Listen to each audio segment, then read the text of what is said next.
ঐক্যবদ্ধ থাকার কারণে 27টি যুদ্ধে নেতৃত্ব দিয়েছেন, একটি ব্যতীত বাকি সবই কি জয়লাভ করেছেন।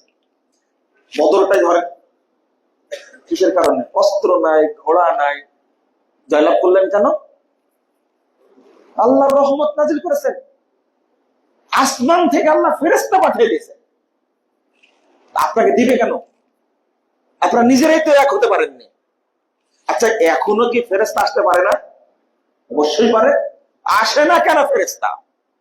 আমার ইমানের ত্রুটি, মানে ইমানটা কি শিরকে জর্জরিত, আমার আমলের ত্রুটি, আমলটা শিরকি বেদাতে আমলে কি ভর্তি, আল্লাহ সাহায্য করবেন কেন? আল্লাহ তো শর্ত করেছেন, আল্লাযীনা আমানু ওয়া লাম ইয়ালবিসু ঈমানাহুম বিযুলমিন উলাইকা লাহুমুল আমনু ওয়া হুম